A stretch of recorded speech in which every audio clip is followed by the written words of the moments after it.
All right. So, hello, everyone. Welcome to another episode of the Hashtags and Habits podcast. My name is Danny White, and today I am happy to welcome my friend Jeanette Woods to the virtual podcast stage. Jeanette and I met in late 2022, I believe, through a business coaching cohort, and we ran into each other again at a conference a few months later, and we've stayed in touch on and off since then. Jeanette has helped large corporations and organizations launch and grow their digital experiences into highly successful, high grossing channels of their business. Over the last 15 years, she has worked with many top brands through her business, Sketch and Form, including L'Oreal, HBO, Samsonite, and Martha Stewart. She is a member of Humanity Centered Climate Designers and the Interaction Design Foundation, and has been featured in Advertising Age, The Mom Project, Women in Tech, and MarTech Exec.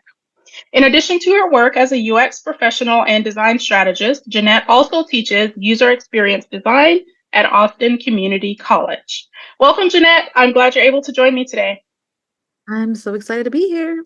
Hey, everyone. Awesome. So you've been in design and digital strategy for a long time now, 15 years. So you have seen most of the evolutions of design, I'm sure. What first got you interested in the world of design and what made you want to start your own business? Yeah, so I've always felt like I was a creative person. Um into all things creative, really, like every type of thing you can think of, like from crafting to drawing to fine arts to physical design, solving problems. I think the thing that drew me to design specifically, though, was that I was able to sort of marry like my kind of creative brain, the way that I approach problems, um, and in a strategic way. And I love doing that, right? I love being strategic about solving problems in a creative format. So that's kind of what drew me to design just at the beginning of my career. And then what kind of prompted me to start a business was, so I've had Sketch and Form for some time, and initially it was I was starting to get clients, and I wanted to formalize that process. To be honest, that was the real main reason I started it. The reason I continued it, though, however, was um, I wanted to, be the change that I wanted to see, right? In the sense that there were certain things that I saw happening in kind of the corporate world, and I wanted to start to address those things in my business, and that's kind of how I guess I think is, if I have an issue with something or the way things are done, can I do a better job, or how can I solve that problem? And so that's kind of what kept me going in my business. Awesome. So you talk a lot about human-centered design and like innovative, inclusive design. What does human-centered design actually mean? Because I think a lot of people they think of design in one of two ways. Like, what is advertising? Like, they think design is like advertising, the billboards that you see, the ads that you see, or they think of like design in terms of websites. And design is like a lot more expansive than that. So, how do you define human centered design, and like, what are those principles that can impact the growth of a business? Yeah, I mean, great question. And the thing is, I'll just start off by saying that all of these understandings of the different types of design that exist are kind of dizzying, right? And Hmm. the reality is that there is an overlap there.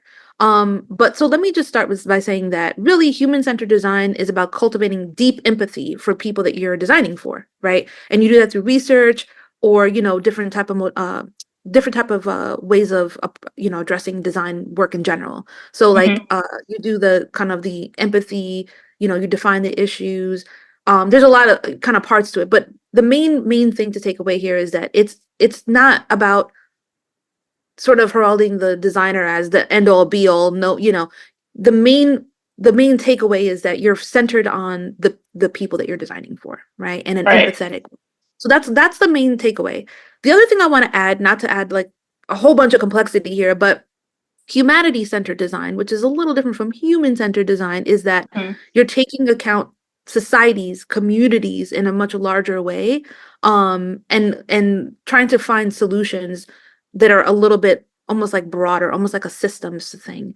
And Mhm. that's something that I've taken an interest in particular recently as well, is how do we take it outside of the sort of individual people, whatever, and make it a little bit more of almost like a communal society focus. And so that would be like more humanity centered. Interaction Design Foundation has a lot of information about that for those that are Mhm. interested. And then the last point that I want to make about human centered design is within human centered design, you have UX design, UI design, design thinking, design Mm-hmm. research, service design. It really sort of encapsulates all of those things. And that's why I'm also more focused on that approach. Because like, let's take UX design, which is more kind of the front end, what a user sees, what they're interacting with. Well, what about what's on the back end of that? Like if you're thinking about an ATM or something, there's the Right. whole sort of service design piece on the back end. And I Mm-hmm. don't, and my approach generally is one of that's more holistic. I don't like to just like, I think it's sort of a little myopic, for lack of a better word, to just focus on that one narrow lane of One like, I'm just piece. gonna, Yeah. yeah, because you're not, then you could be potentially creating problems for the business or the organization you're working with if you're not being holistic about the approach. So hopefully that creates more clarity on what all is, human-centered design. Right. I think that is helpful because the definitions of like what these things actually mean and the different aspects of design, like it goes just beyond the front facing part of a website or the front facing part of a mobile app. So let's say that you have a business that is designing a product, like any type of product. How do you propose like the business owner or the business strategist work with each of the elements of those designs to make sure that it's working holistically? So saying what would be the best strategy for the business? Yes. Hmm. So that kind of brings me to, and this is kind of great that we're talking about it in this way because Right. the human-centered design is like the sort of, let's look at it as like almost like the macro approach, right? Hmm. Overall approach to design. That's great. Now, how do we drill into a more, how do we address the actual design problems? How do we address what is the approach within a project? So there's two things I want to talk about there. One is, so Sketch Informs proprietary framework, which is socially conscious UX design. And so this is something that we would address within a project, right? Hmm. Um, or approach within a project. And there's three parts to that. There's integrity, which is the brand perception and delivery of principles. There's functionality, which is accessibility and functionality of the experience.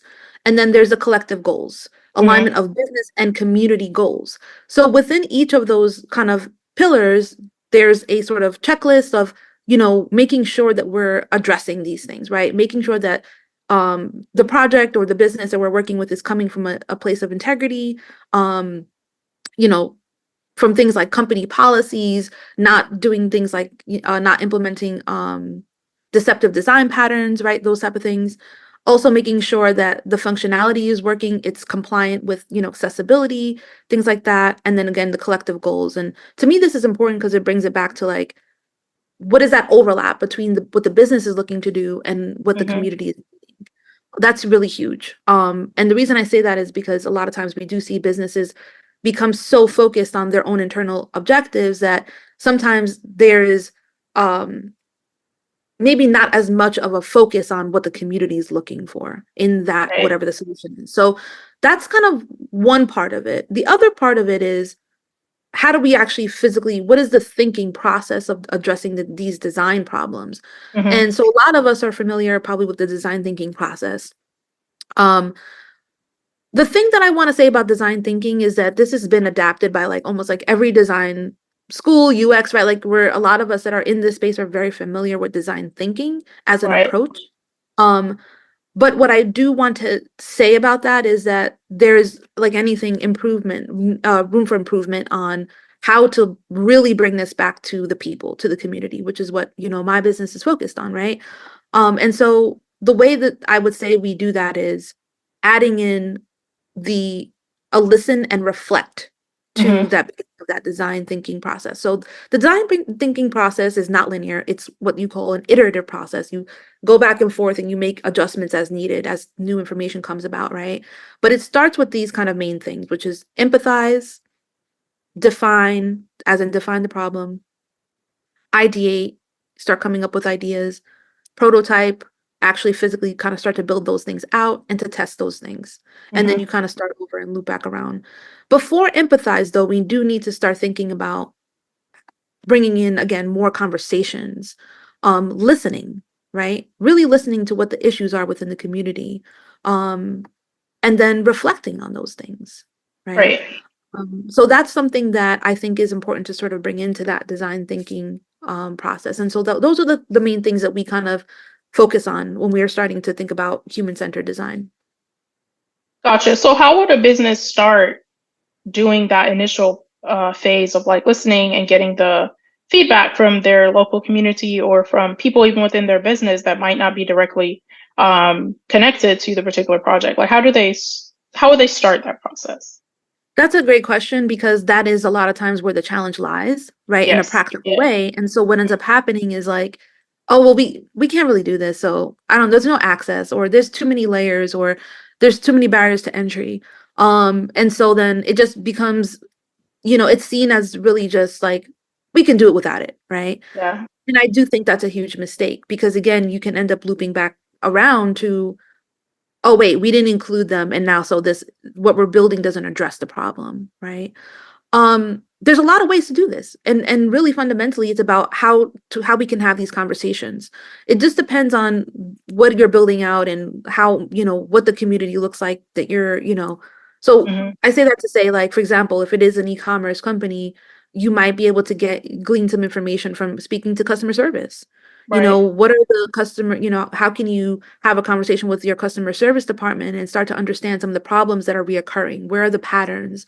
That's one way you can start to, kind of extract that qualitative information if you're Hmm. not able to have like direct access to whoever it is that you're designing for. Um, but I would always encourage to try to get that information in as many ways as you can, right? So if you can do a survey, you'd be Right. surprised how many, people are open to sharing feedback. When you start to, like we talked about just kind of before we hit record, it's like, how do you, just sending a survey out can start to glean so much more information that you didn't even think of. Right. You can start getting into like the heavier, maybe kind of UX tools of it, where you start looking at things like heat maps, user recording sessions, right? These are some of the things that we do, we kind of use in our UX toolbox. And that basically is, you're looking at somebody kind of go through a session, seeing where they're having frustration and things like that. It's a lot of time. So a lot of people don't want Hmm. to do that, but it's another thing that can be done in a more formal way. Right. Outside of that, also just literally going to the community and setting up focus groups and saying, hey, not asking for them to solve the problem, but really just getting clarity on what the problem is Right. really, something that I think is invaluable. Um, One thing I want to say about this too is like I just think about this example of, forget where it was, but there were this community organization started uh wanting to plant trees in this neighborhood, right? And they were like, "Oh, we're just gonna plant trees and help everybody out." And it was like mostly people of color in this neighborhood, and they were extremely concerned about this initiative. Yeah, Like, I first can of all, imagine. does it cost money? What's going Yeah. on with these trees? You sure this is free? There was so much pushback from the community that was being served that the community-based organization was like kind of taken aback by that. And they were like, what is going on? These are just free trees. We didn't think it was going to be any problem. So I think about that as somebody in this space because again, when we're not including community and having those conversations, these are the type of results, these are the type of things that can happen. So Right.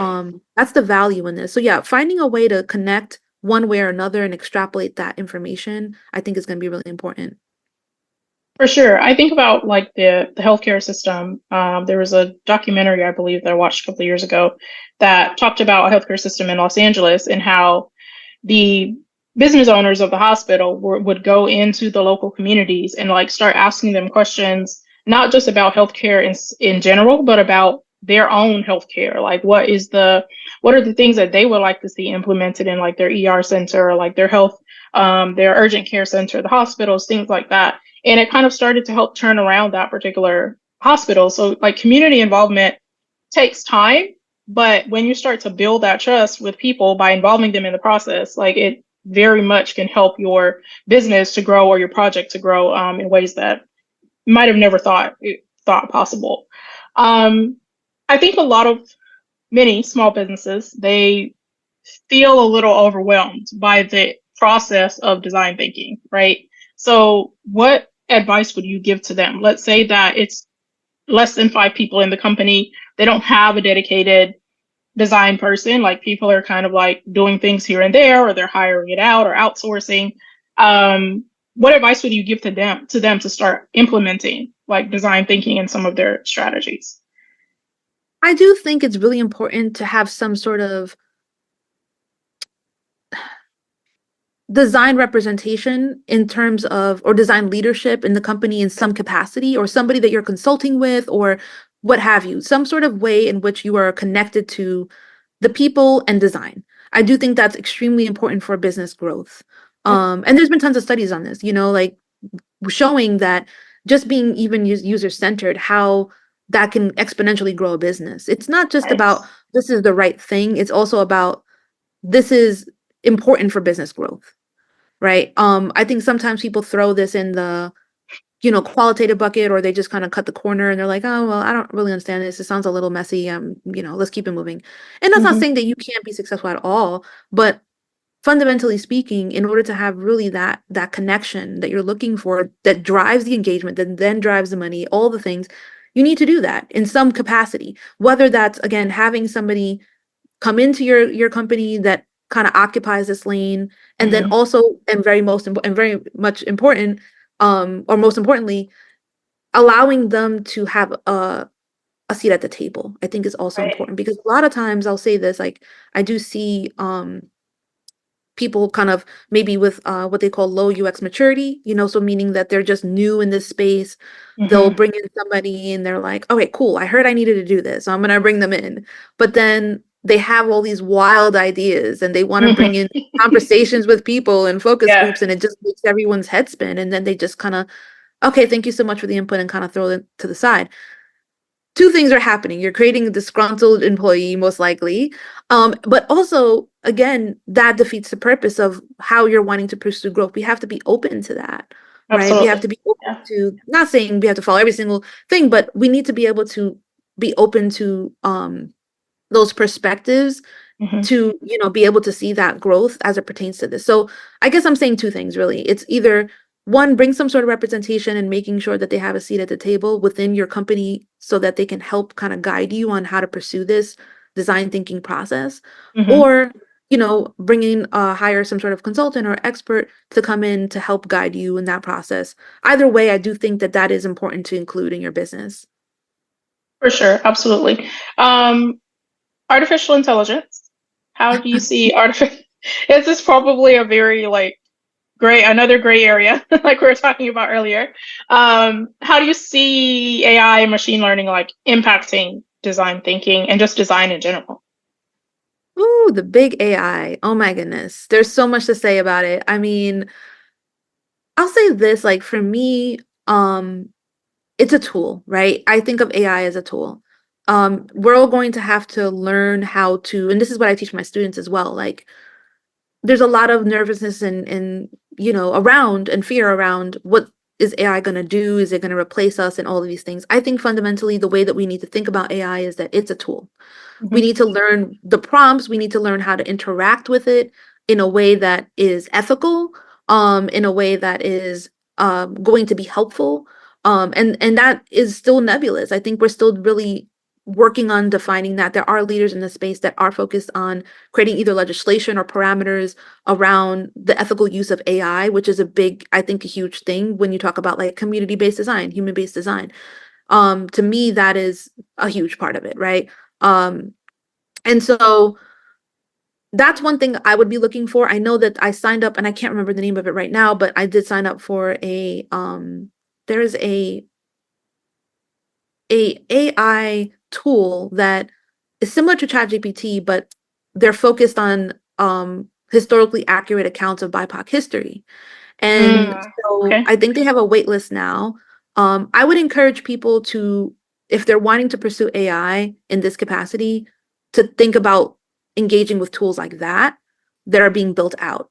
Mm, Um, but the thing I want to just take a step back and say about AI is essentially fed by algorithms that are fed by us. So whatever right. we see going on in society is going to reflect in AI. It's just Hmm. picking up on our behaviors collectively, which, as we know, on a societal level, we still have a long way to go, especially as it pertains to the BIPOC community. So Yes. having said that, I do think that it's great to engage with AI as part of this tool set. And if you're working within the design space and you need like copy or what have you, or even some imagery, but we Hmm. have to just be careful because some of this stuff, again, it's just all being fed from we don't know where. The Right. internet, us Yeah. people collectively, it could already be, this could be somebody's intellectual property, so we have to just have that. We just have to proceed with caution, I guess, is what I'm saying. Absolutely. Yeah. I was having a conversation with someone, I think the end of last week. And we are talking about that exact thing, like copyright, intellectual property of someone else, and how that is determined within like using an AI system. And I was had to tell them that essentially AI does not think for itself. Like it's a collection upon a collection upon a collection of all of the data and things that have been said and done and put on the internet. And it's just a compilation. So think of it like a encyclopedia or something like that, right? So technically, it's not its own thing. So that's part of the ethics conversation that is also expanding, of what is copyright in AI and what is not, right? Mhm. What is someone's determined to be someone's intellectual property and what is not, even if it's not word for word, it's the idea or the concept that could also be considered intellectual property. So has a long way to go, but it's very interesting in the current landscape of like how it's advancing. Um, Switching gears a little bit to inclusive design, how do you define inclusive design? And I want to also get your perspective on like what small business owners can do to like include those inclusive design principles in like their baseline branding. It could be their website, it could be their social media content, it could be their print material. Like how can they include some of those principles to kind of get on the right path toward an more inclusive design practice? Yeah, no, that's an excellent question. So Microsoft in particular has a lot of resources around this. Inclusive design in general. They have like a toolkit. I think they do like a once a year, like a free conference, like online type of thing. So there's a lot of resources from them. Definitely, if you're interested, I would encourage you to check that out. But really, essentially, inclusive design is how to approach things in an accessible way that is basically can be accessed by as many users and is as understandable as possible by as many people as possible, Hmm. right? So I just want to say it's not like about designing for every single person because we know from this space, right? We have to create our target consumer. There's the user groups and things like that. For We sure. want to speak to, right? But this is about making sure that we're not uh creating barriers with things like language or lingo or accessibility. So those are the things that I would say are maybe low hanging fruit for somebody, like you said, to address in like marketing materials, things like that. Where can you make sure that you're not using language or anything that is sort of gatekeeping, right? So that's Right. one thing I would say. Just having an awareness, and sometimes that does require another person outside your space to Hmm. just check in and say like, hey, does this make sense to you? Because a lot of times we get so in our business and our own lingo and our own lane that we do use terms or things that are just not understood, right? So that's Right. kind of like on a very basic level, I would say. But also accessibility is a huge part of it. The important thing here is, again, going back to my point, I think I don't know if I ever made this on the podcast or before we started recording, but there's what's right, and then there's also we're in a place now where, especially with EU, there's a lot of legislation around if you don't do this, you're actually going to get fined. So it's Exactly. not just Yeah. like this is a nice thing, you should do this. This is like you got to do this because you're going to get fined. Hmm. And so what I'm saying in particular, there's two things I'm thinking about. One is accessibility, right? So understanding accessibility guidelines. Again, there's a lot of information about this. Um, WCAG, you can look them up, and they have a ton of information around how to make your experience accessible, from things like color blindness to making sure that people that come in with device readers can actually like read your site because you have Hmm. proper things, text set up. Otherwise, those are things that you can get fined for, especially when you start scaling and get to a certain level. So those are things that I would definitely say are urgent things to look at. Um, the color blindness is also interesting. There are also tools that you can check contrast levels Hmm. on online that are free, where you can say, okay, I have this text on this background. Is this contrasted enough, or is this going to cause issues with people that are colorblind? So these are Right. things that we also want to check. And then the other sort of thing, and this is, by the way, not meant to be completely comprehensive, just thinking of like sort of that For low sure. root, but there's obviously so much that goes into this. Another thing that I'm thinking about is deceptive design patterns, Mm, which maybe doesn't fall completely into inclusive design, but we this maybe is just again like about approaching things from a user-centered perspective. There are a lot of companies that are starting to get fined for implementing deceptive design patterns, because people didn't know how to cancel their subscriptions, or they couldn't, whatever, what have you, they kind of got locked into a process. So these are also things to think about when you're wanting to create experiences that are meant to be centered on people. Um, and then actually, this is a tangential point, but I do feel like it's worth mentioning. We talk about inclusive design from all different levels, people that are generally marginalized in society. So making sure. sure that they have access from all different points, but also when we talk about people that have disabilities, I think a lot of times we tend to think about people that are disabled sort of in a permanent way. One thing Mm-hmm. that I know that Microsoft talks about in their kind of inclusive design process is people that are disabled, but maybe temporarily disabled, right?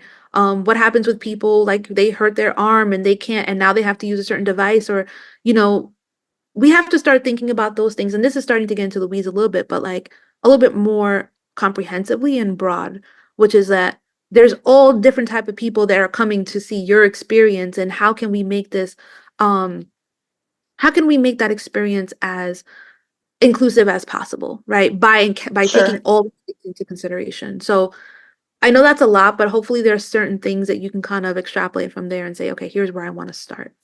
Absolutely. I think inclusivity is very broad, and we also oftentimes don't think about the broadness when we use the word inclusive, right?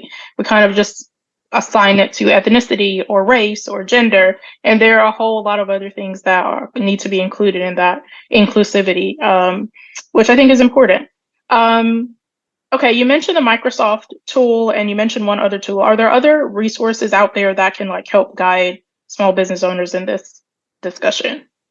There's a dizzying amount of resources, to be honest. There are so many resources. Like I said, I think it's WCAG. Let me just get the site for everybody. Um, WCAG. The site itself is w3.org, and this is like a web accessibility site. If you sign up, I believe they have a newsletter that I'm on so many different newsletters. They have different programs and things like that if you're interested in just learning about accessibility from a basic sort of level. Or they also have, certificate programs, things like that, that you can kind of, if you're interested in this lane. So that's one of the things that I would definitely check out. And I do encourage my students to definitely, as designers, kind of go into the space to look into. It's important to have that understanding. Yeah, I mentioned the Microsoft Inclusive Design Toolkit. They have those resources available. Interaction Design Foundation is also focused on a lot of the different things that I spoke about. I'm a member of that organization, and they do have everything from, like we talked about, humanity centered design to also defining more specifically what inclusive design is. Um, I'm also a member of Humanity Centered, which is Hmm. for those that are in the design space as UX designers and are looking for community. It's a fantastic resource as well. There's just I mean, I'm just rattling off kind of like things that are top of mind. I'm trying to think if there's anything else. Oh, there's actually a book that I'm starting to read, and I think it's really interesting to share because I learned about this in um one of my groups that I'm a part of, which is it's called Design Justice by Sasha Costanza Chalk, I think is how you pronounce the last name. Um, and what's being detailed there are principles of design justice. So for those that are interested in that lane, that's another additional resource. Absolutely. That's a cool title. Probably a book I need to add to my reading list too. Okay. Obviously, you are a business owner, you're a woman in technology and design. Like, what are some of the challenges, which I'm sure there are a lot in a predominantly male dominated industry? How do you navigate some of those challenges? And what advice would you give to maybe other women or young aspiring women who want to be in tech or who want to be in design as they're starting to pursue their careers?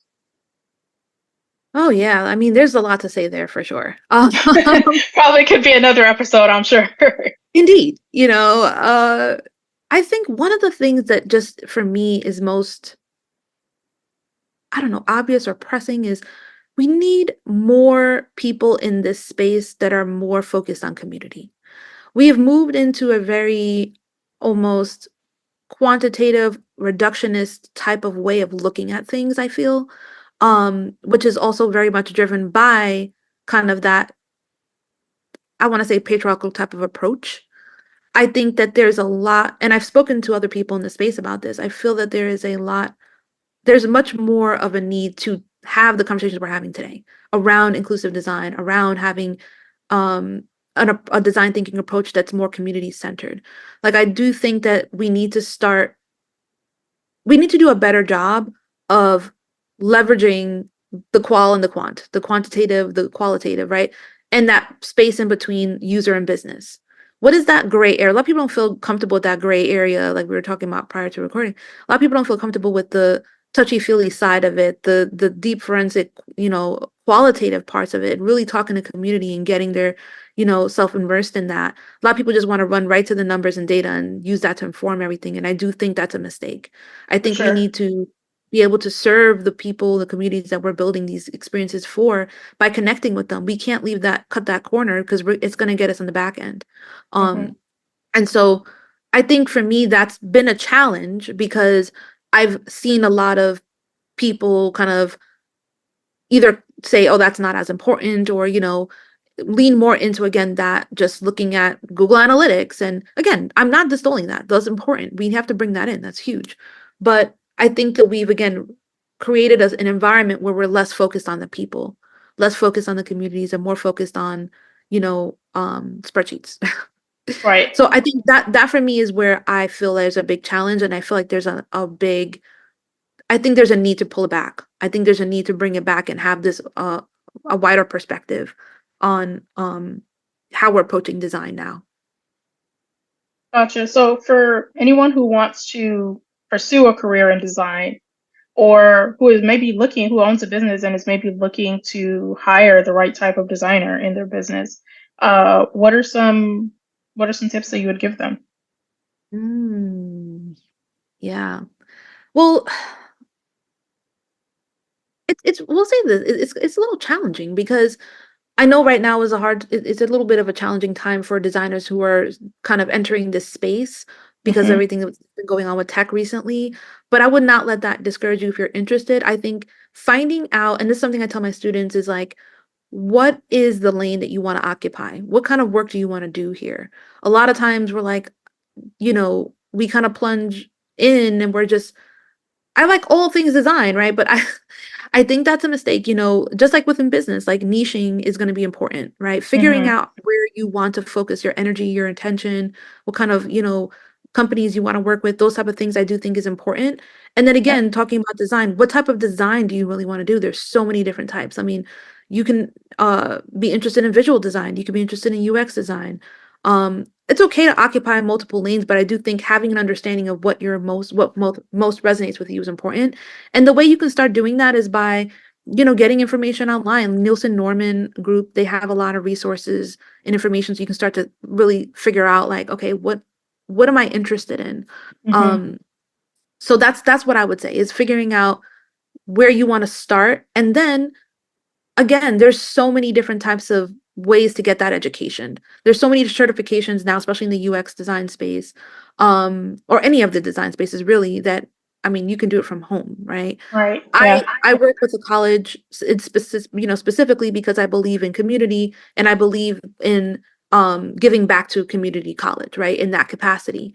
And so and everything that gets fostered within that college setting to me is important. But Hmm. again, there's so many different options for you. I would just make sure that whatever it is that you're choosing, um, you know, do your research, make sure it's reputable because there's so many of them that some of them are a little more, some are better than others. So I would just make sure to do that research before put your kind of deposit on whatever education plan you're going to go with. And then the other part of your question was about business, right? How can a Hmm. business bring in a designer? I think in a way the same type of thing applies. What kind of design are you looking for? business owners have a lot of hats to wear. We got a lot of things to worry about. Sometimes they're like, I don't know, what is UX design? I mean, is that from graphic design?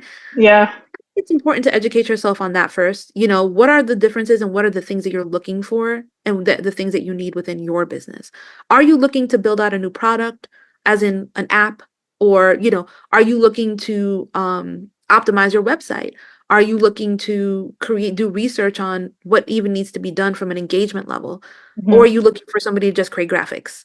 These are all different roles, so you have to kind of define what that is, and then you can start looking for, okay, this is the person I'm looking for. And then also figuring out what UX maturity level you're in and what kind of, do you have design leadership? How can you make this person successful in that role? Is this person going to have a seat at the table? Um, all these type of things are going to be important to figure out, how and who to bring into that a design role in your company. for sure. Thank you so much for that information. So, where can people find out more about you, your business? I believe you're offering your strategic design assessment. Where can they sign up, possibly become your clients? Yeah, yeah. I would say so definitely sketchinform.com. That's the website for my company. So definitely go there. And yeah, our sort of main thing that we offer is a strategic assessment.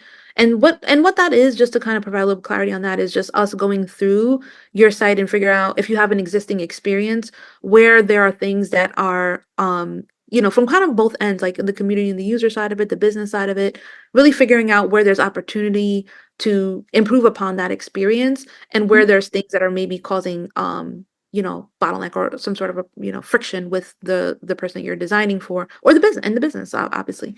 So that's what that is. And there's more information about what I do on sketchinform.com if you're wanting to connect with me personally. LinkedIn is also a good place for you to connect with me if you're interested.